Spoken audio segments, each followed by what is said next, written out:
근데 자녀를 교육시킬 때 옛날에는 주먹구구식으로 시키지만 요즘은 너무 정보가 많아요.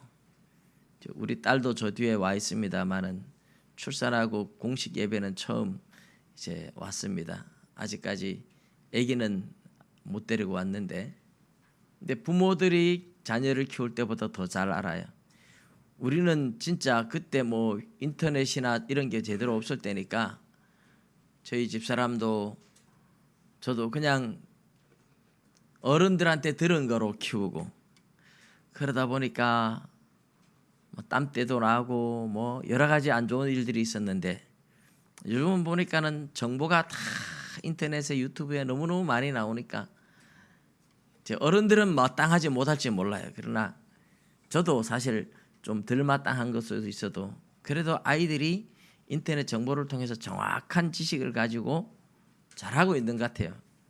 저보다도 아는 지식이 훨씬 많은 것 같아요. 그런데 이제 출산했을 때는 그렇게 아이들에 대해서 막 하는데, 아이들을 키우면서 또 결혼해 살면서 부부 관계에 대해서도 공부를 해야 돼요. 사실 학교 다니면서 부부 관계에 대해서 공부를 했으면 훨씬 가정들이 행복해질 거예요. 여자의 특성과 남자의 특성. 제가 결혼하는 부부들한테 꼭 주는 책이 화성에서 온 남자, 금성에서 온 여자. 그 책을 제가 한 권씩 선물을 해주는데, 혹시 못 받아보신 분이 있으면 결혼하고 저한테 찾아오십시오. 근데 이 남자와 여자는 별나라 세계 사람이라는 뜻이죠. 화성 남자, 금성 여자. 그만큼 서로 다르니까 다른 걸 이해를 해야 되는데, 나와 다른 걸 이해를 못하고 틀리다, 잘못됐다 이렇게 생각하니까 싸움이 생기는 거죠. 아이들에 대해서 교육시키는 방법도, 부부 관계도 학교 다니면서 대학교 때 뭐 행복한 가정생활 이래가지고 커리큘럼에 과목이 하나 좀 들어야 된다고 저는 생각해요. 교양 과목으로. 아이들도 성격에 따라서, 개성에 따라서 다 달라요. 교육하는 방법이 달라야 돼요. 우리 뭐 옛날에 모르고 막 키웠는데 요즘 와서 보면, 그죠? 요즘은 또 많이 그 하는 게 좌뇌, 우뇌, 감성, 이성 이런 얘기를 많이 하죠. 예를 들어서 좌뇌 이성형을 가진 아이다. 이 좌뇌 자체가 아주 예리하게 분석하고 비판하고 생각하는 좌뇌인데 거기다가 이성적인 사람이다. 이러면 이런 아이들은 자기 안에서 완전히 이해가 되고 납득이 돼야만 행동하고 움직일 수 있어요. 공부를 가르치는데 선생님이 집에서 해왔겠지 대충 가르치고 그냥 넘어간다. 이해를 못하면 앞으로 진도 자체가 안 나갑니다. 너무 답답하고, 그래서 못한다고 야단을 치고 그러면 막 절망하기 쉬워요. 좌뇌 이성형은 그래서 하나하나 완벽하게 이해를 해야만 그 다음에 행동으로 나갈 수 있는 냉철한 사람들이에요. 그런데 반대로 감성형이다. 굉장히 추진력도 빠르고 막 일 중심으로 나가고 판단력도 굉장히 빠르고. 제가 좌뇌냐 우뇌냐 이거는 이제 검사하는 방법들이 여러 가지가 있잖아요. 제가 보면 좌뇌 이성형에 해당해요. 저는 이해를 못하면 다음 단계로 넘어가지를 못해요. 아이들이 성격이 다 그래서 다르기 때문에 그 성격에 따라서 우리 아이가 어떤 개성을 가지고 있느냐를 알고 가르쳐야 아이들이 말을 듣고 이해를 하고 따라오는데, 아이의 개성과 전혀 다른 방법으로 부모가 강요를 하면서 야단만 치면 아이들이 빗나가기도 쉽고 말도 안 듣고 따라오지도 못해요. 그래서 부모들은 내가 잘못 교육한다는 생각은 못하고, 아가 말을 안 듣는다고, 늘 우리 아가 말을 안 듣는다고 그렇게 한탄을 하고 하소연을 하는 거죠. 그래서 문제 아이는 없다, 문제 부모만 있다, 이런 얘기들이 많이 있잖아요. 교육학에서 그런 얘기들을 많이 하는데, 저도 교육심리학을 전공하면서 보니까 참 많은 부분들을 알게 되고 오해했던 것도 있고, 근데 아이들이 말을 안 듣는다고 막 하는데, 그러면 개성을 알아서 정확하게 아이 성격에 맞춰서 하면 말을 다 들을까? 그래도 다 안 듣습니다. 하나님의 말씀도 다 안 듣는데, 우리 인간이 하나님의 말씀도 다 안 듣는데 부모의 말이라고 다 듣느냐? 너무 많은 걸 또 기대하면 안 돼요. 자녀들한테 좀 자유를 줘야 되는데, 자녀들이 마치 내가 로봇처럼 내가 시키는 대로 100%다 순종하고 따라오기를 기다리면 아이들의 창의성 자체가 무너집니다. 아이들은 아이들답게 놀고 뛰어놀고 그러면서 또 실수도 해보고 잘못도 해보고 그러면서 배우는 게 너무너무 많아요. 그래서 우리 아이들이 잘 자라가고 건강하게 자라가면서도 말을 안 들을 때가 있어도 그래도 그럼에도 불구하고 귀하잖아요. 우리 하나님의 말씀도 우리 인간이 너무너무 안 들어요. 안 믿는 사람들을 말하는 게 아닙니다. 믿는 사람들조차도 하나님의 말씀에 불순종할 때가 참 많아요. 그럼에도 불구하고 하나님께서는 기다려주고 참고 계세요. 오늘 우리가 읽은 본문이 바로 그런 이야기를 하고 있습니다. 로마서 10장 16절에 보면, 그러나 그들이 다 복음을 순종하지 아니하였도다. 이사야가 이르되 주여 우리가 전한 것을 누가 믿었나이까 하였으니. 이 말씀은 이사야 53장 1, 2절의 말씀을 이제 인용하고 있는 건데요. 이사야 53장 1절 2절 같이 한번 우리 읽어보겠습니다. 시작. 우리가 전한 것을 누가 믿었느냐? 여호와의 팔이 누구에게 나타났느냐? 그는 주 앞에서 자라나기를 연한 순 같고 마른 땅에서 나온 뿌리 같아서 고운 모양도 없고 풍채도 없은즉 우리가 보기에 흠모할 만한 아름다운 것이 없도다. 아멘. 이 이사야 53장 1절 2절의 말씀을 보면 2절은 예수님을 이야기하는 거예요. 주 앞에서 자라나기를 연한 순 같고 마른 땅에서 나온 뿌리 같아서 고운 모양도 없고 풍채도 없은즉 우리가 보기에 흠모할 만한 아름다운 것이 없다. 예수님의 외모가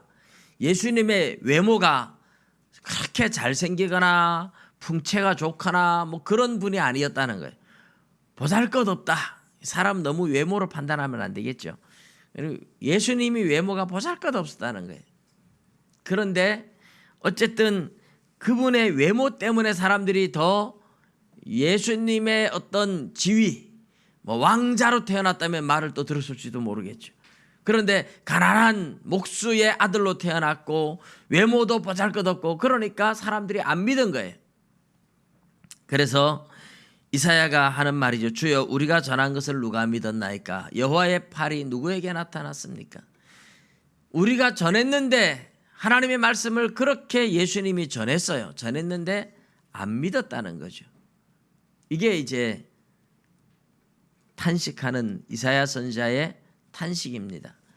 하나님의 말씀을 이스라엘 백성들에게 전했습니다. 복음을 전했습니다. 예수님이 직접 와서 믿을 수 있는 증거를 많이 줬어요. 그죠? 귀머거리를 듣게 하고 벙어리를 말하게 하고 소경을 보게 하고 안진뱅이를 일어나게 하고 중풍병자를 일으키고 나병 환자들을 깨끗하게 만들고 죽은 사람을 살리고 바다 위로 걷고 풍랑이는 바다를 잠잠하게 하고 귀신을 쫓아내고 예수님이 못하신 게 뭐가 있습니까? 엄청난 많은 기적을 일으키면서 하나님의 말씀을 전했음에도 불구하고 사람들이 믿지 않았다. 그러니 그렇게 전했는데도 믿지 않은 이스라엘을 생각하면서 지금 이사야 선지자는 예수님이 와서 복음을 전하기 적어도 한 700년 전의 사람이에요. 예수님이 이 땅에 오시기 700년 전에 이사야 선지자가 예언을 하는 예언의 말씀이에요. 이 말씀이 예언을 하면서 이사야 선지자도 하나님의 말씀을 전해도 사람들이 안 믿는다고 탄식하는데 실제로 그 예언대로 예수님이 와서 전해도 사람들이 안 믿는다. 그래서 전해도 아무리 기적을 보여주고 능력을 보여주고 전해도 안 믿습니다. 그런데 이스라엘 백성들은 계속 예수님 앞에 나와서 뭐라고 해요? 당신을 믿을 수 있도록 표적을 보여주십시오 이래요. 예수님 표적을 안 보여줬습니까? 많이 보여줬어요. 오병이어의 기적 같은 표적보다 더 확실한 표적은 없습니다. 떡 5개 물고기 2마리로 5,000명을 먹이고 12바구니를 남기게 거두었습니다. 칠병이어의 기적, 떡 7개 물고기 2마리 가지고 4,000명을 먹이고 남은 것이 7광주리가 되었습니다. 그러면서 전에도 안 믿고 뭐라 그래요? 표적 보여주세요. 표적 보여주세요. 이 말은 뭐 때문에 할까요? 그냥 예수님을 하나의 영웅으로 떠받들어 줄 테니까 우리의 광대가 되어주세요. 이런 말하고 똑같아요. 기적 한번 일으켜보세요 하면 일으키고 또 능력 한번 해보세요 하면 하고 우리가 하라는 대로 해달라는 겁니다. 그래서 예수님이 완악한 세대라고 이야기를 하죠. 완악한 세대가 표적을 구하나니 선지자 요나의 표적밖에는 보여줄 표적이 없다. 내가 너희들한테 이렇게 많은 표적을 보여줬는데도 믿지 않는데 내가 뭘 더 보여줘야 되나? 너희들이 타락한 너희들이 아무리 말로 해도 안 된다. 내가 그래서 너희들을 위하여 죽으러 왔다 이거예요. 내가 너희들을 위하여 죽지 않으면 너희들에겐 소망이 없다. 그래서 내가 너희들을 위하여 죽었다가 3일 만에 살아날 텐데 그것만이 너희들을 살릴 수 있는 유일한 길이야. 그래서 선지자 요나의 표적밖에는 다른 표적을 보여줄 게 없다. 다른 표적을 아무리 보여줘도 인간이 완악해서 믿을 생각을 안 하는 거죠. 그런 완악한 인간들, 그런 교만한 인간들, 죄악으로 가득 찬 인간들을 살리는 길은 예수님이 십자가에서 못 박혀 죽는 길 외에 다른 방법이 없다는 이야기를 요나의 표적밖에는 보여줄 게 없다. 이렇게 이야기를 합니다. 여러분, 저와 여러분도 똑같습니다. 하나님의 말씀을 들으면서도 우리가 100% 순종 안 하고 여전히 욕망을 따라 살아가고 그래서 예수님이 우리를 위하여 죽을 수밖에 없어요. 우리가 그만큼 완악한 존재들이에요. 예수님이 우리 대신 형벌을 받고 십자가에 죽을 수밖에 없는 예수님이 그렇게 우리를 위하여 죽지 않으면 우리에겐 소망이 없어요. 우리 스스로 절대 구원을 못 얻는 존재들이에요. 그게 이스라엘 백성들의 이야기만 아니고 저와 여러분의 얘기도 돼요. 똑같은 존재예요. 우리의 죄가 예수님이 대신 십자가에서 죽어서 형벌 받아주지 않으면 용서받을 길이 없는 거죠. 변화되지 못합니다. 성령을 받지 않으면 예수님이 죽었다 부활해서 하늘로 올라가시고 성령을 보내주셔서 그 성령을 받지 않으면 절대로 우리 인간의 육신의 욕망으로는 하나님의 말씀을 따라가지도 않고 하나님을 기쁘시게 할 수도 없다. 로마서 8장 7절 8절에도 그 말씀을 하고 있습니다. 들어도 믿지 않는 인간들, 아무리 들어도 복음을 들어도 믿지 않는 사람들, 그게 이사야 선지자가 탄식하는 모습이고 그것이 예수님 시대의 탄식이고 오늘날 여러분 사실 우리가 복음을 전하고 나가서 복음을 전하면 믿는 사람들이 얼마나 있을까요? 우리 전도하러 많이 다녔고 앞으로도 또 계속 하겠지만 우리 주일학교 전도도 우리 전사님하고 서욱기 권사님, 서문희 집사님, 정상희 집사님, 이영희 집사님 전부 다 가서 많이 전했어요. 여러 번 전했는데 요즘 이제 열매가 조금 나타나긴 하지만은 한 번 복음을 전하고 열매를 거두면 1년씩 걸려야 열매를 거두는 법이에요. 요즘 이제 나타납니다만은 어쨌든 끊임없이 전하고 있어도 사실 아이들조차도 쉽게 나오질 않아요. 그런데 그럼에도 불구하고 전해야 하는 이유는 믿음은 들음에서 나기 때문이다. 오늘 17절 다 같이 한번 읽어보겠습니다. 시작. 그러므로 믿음은 들음에서 나며 들음은 그리스도의 말씀으로 말미암았느니라. 할렐루야. 여러분 이 본문이 굉장히 역설적인 표현이죠. 우리의 전한 것을 누가 믿었나이까 하였으니 그러므로 이렇게 이야기를 하죠. 우리가 복음을 아무리 전해도 사람들이 안 믿는다고 탄식을 하면서 그러므로 믿음은 들음에서 난다. 이렇게 이야기를 하는 거예요. 그러니까 믿음이라는 것 자체가 복음을 전해서 들어야만 생기는 거니까 그걸 들어야 믿음이 생기니까 열심히 전했다는 거예요. 열심히 전했는데 들으면서 믿음이 생기는데 너무 안 믿으니까, 그래 듣고도 안 믿으니까 탄식하는 거예요. 그렇지만 그럼에도 불구하고 들음에서 믿음은 생기니까, 믿음은 들어야 생기니까 그래도 전할 수밖에 없는 거예요. 그래서 그러므로 믿음은 들음에서 나면 들음은 그리스도의 말씀으로 말미암았느니라, 이렇게 이야기하는 거죠. 그래도 믿음은 들음에서 생기는 줄 믿으시기 바랍니다. 복음을 전해야만 믿음이 생기기 때문에 복음을 열심히 전했는데 안 믿으니까 하나님 앞에 하소연하고 탄식했던 게, 오늘 우리도 똑같습니다. 복음을 들어야만 사람들이 믿음이 생기니까 복음을 전해야 돼요. 전하면서 많은 실망을 할 거예요. 왜요? 전해도 안 믿으니까, 너무 안 믿으니까, 수없이 전해도 안 믿으니까. 그런데 그럼에도 불구하고 복음을 듣는 사람 중에 택한 백성이 나오고, 듣는 사람 중에 믿음을 가지는 사람이 나오고, 복음을 들으면서 믿는 자가 생기는 줄 믿으시기 바랍니다. 그래서 믿음은 들음에서 나며 들음은 그리스도의 말씀으로 말미암았느니라, 이 이야기가 나오는 겁니다. 하나님의 말씀을 들음으로 믿음이 생기니까 복음을 전하는데, 전해보니까, 실제로 전해보니까 너무 안 믿더라 이거죠. 아무리 전해도 안 믿더라. 그래서 탄식을 하는 거예요. 우리의 전한 것을 누가 믿었습니까? 안 믿는데요. 그래도 하나님이 계속 뭐라 그럴까요? 전해라. 그럼에도 불구하고 전해라.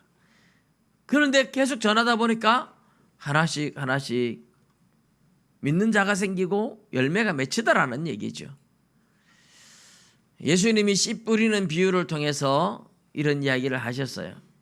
씨를 뿌리는 자가 나가서 뿌릴새 더러는 길에 떨어져서 길가에 떨어짐에 새들이 와서 먹으러 버렸고, 더러는 돌밭에 떨어짐에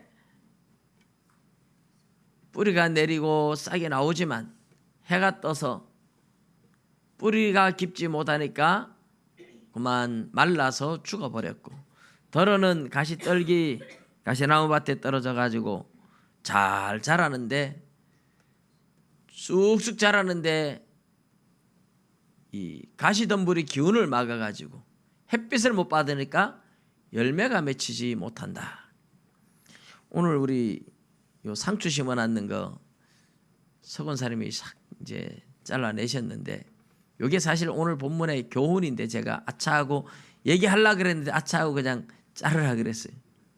상추가 햇빛을 못 보니까 쑥쑥 그냥 자라는데 힘이 없어요. 열매를 못 맺는 거예요. 아, 오늘 본문에 설교하고 딱 매칭된다, 내가 그 생각을 했는데, 이렇게 뽑는다 그럴 때 순간 잊어버리고 뽑으세요 이랬는데, 상추가 이 낮에 제가 햇빛에 한 번씩 내다 놓는데 옆에 상추를 심어놨다니까 저 뒤에 마당에 심어놓은, 화단에 심어놓은 거하고 똑같은 거 갖다가 심은 거거든요. 저기는 그렇게 안 자랐어요. 햇빛을 받으면서 단단하게 자라가요. 근데 여기는 햇빛을 못 받으니까 잎이 막 이만큼 자라 올라오는 거예요.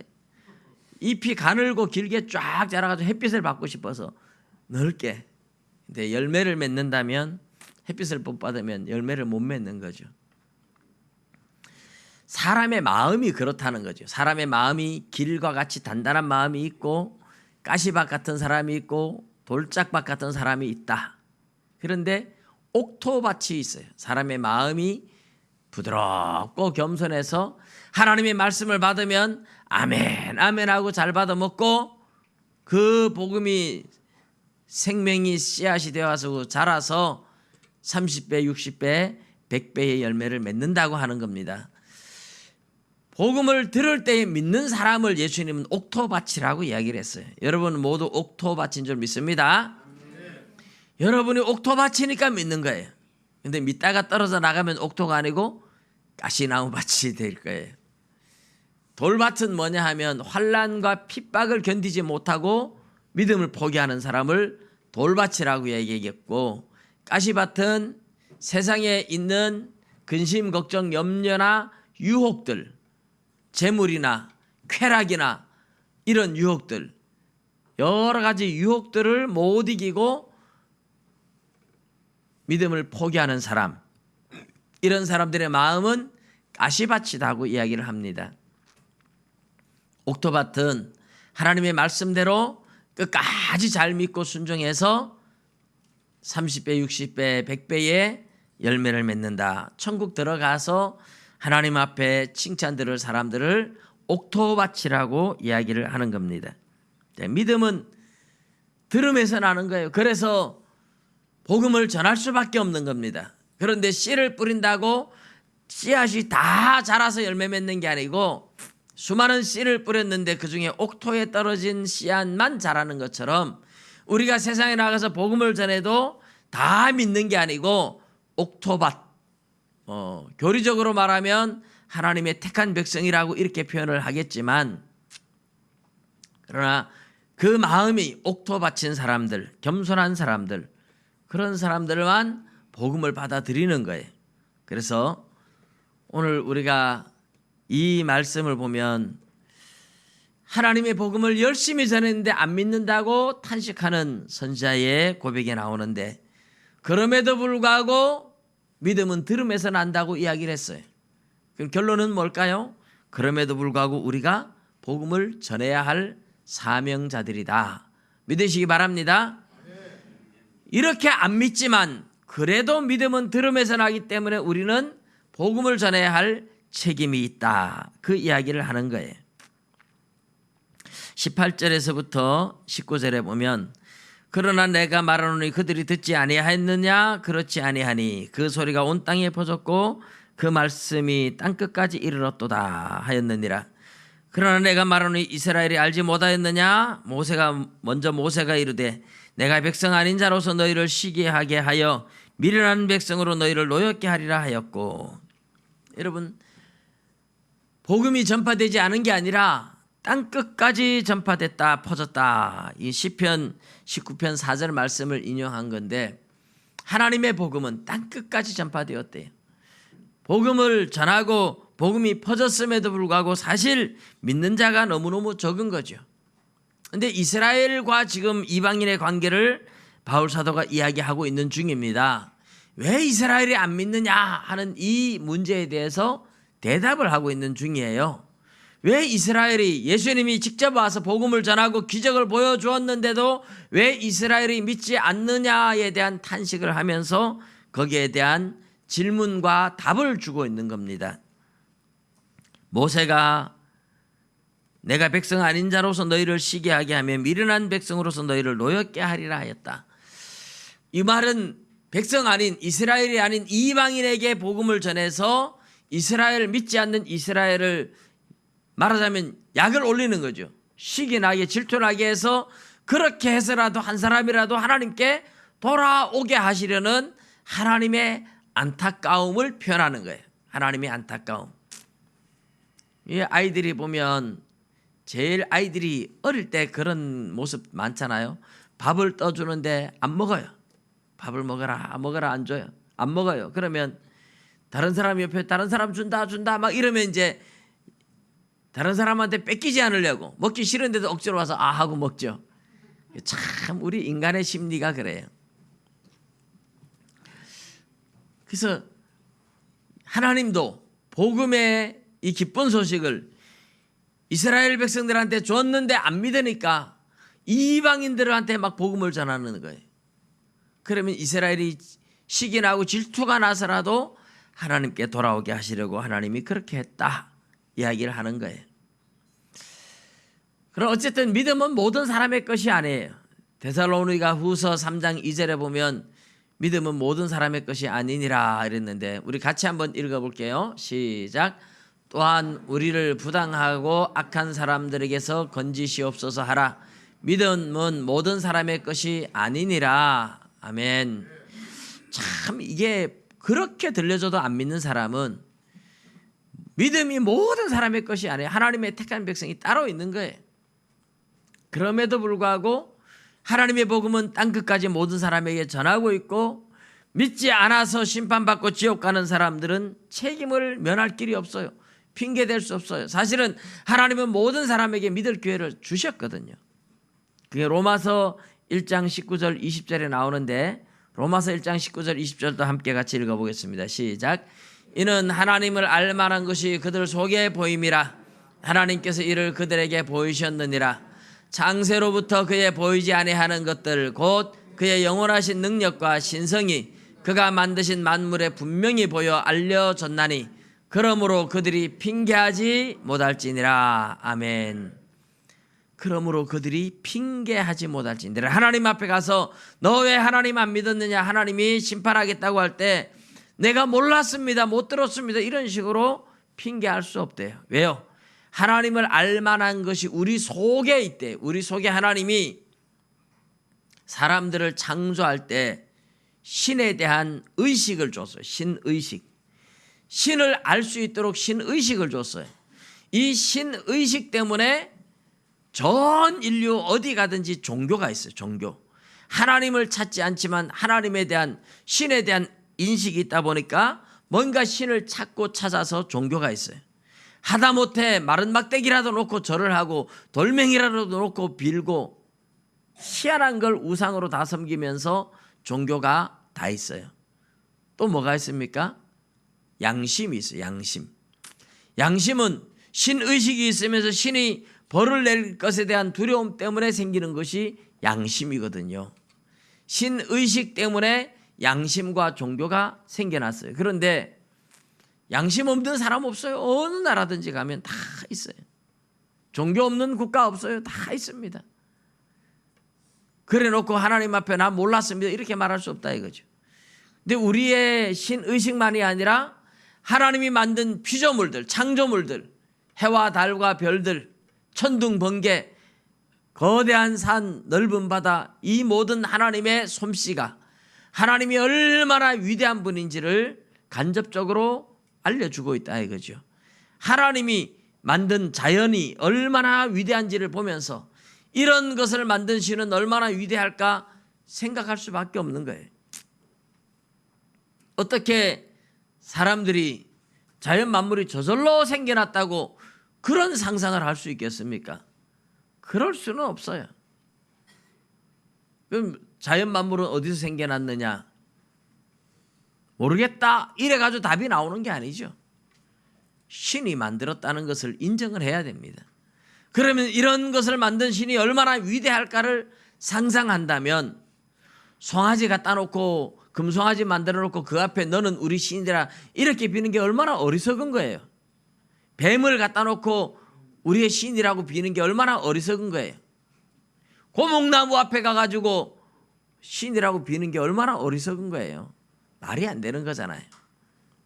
하나님이 창조했다는 것을 사람들이 일부러 잊어버리고 있는 거고 일부러 인정 안 하는 것이지, 하나님 앞에 가면 핑계할 수 없어요.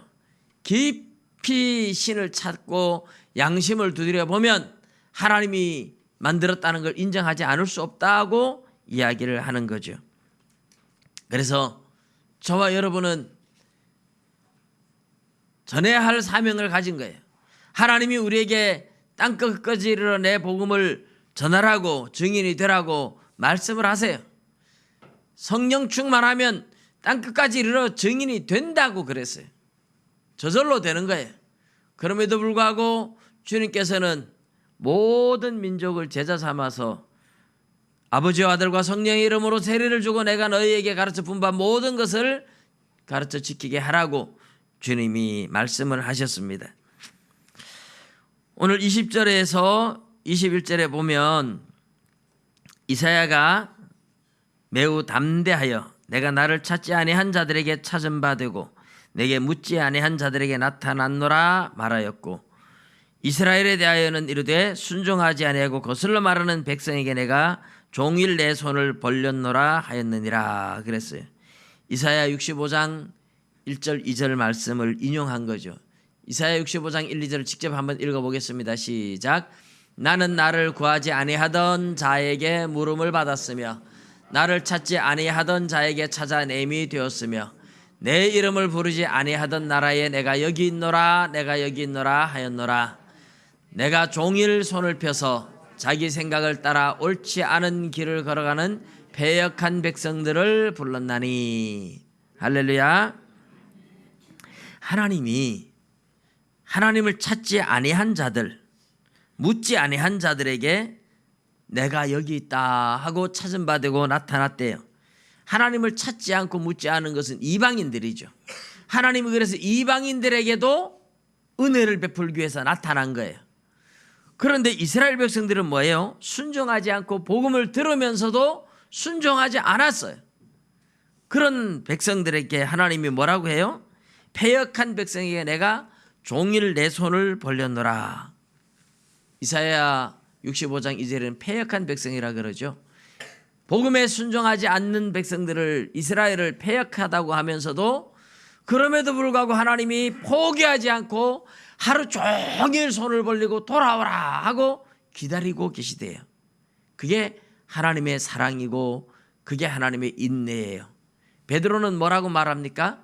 하나님께는 하루가 천년 같고 천년이 하루 같다. 하나님이 패역한 백성들을, 하나님을 떠난 백성들을, 말씀을 거역하는 백성들을 기다리면서 그걸 기다리다 보니까 얼마나 지루한지 하루를 천년같이 또 천년을 하루같이 돌아오게 기다리고 계시는 하나님이에요. 여러분, 우리가 복음을 전하다가 우리의 모습이 너무 인내하지 못하는 것.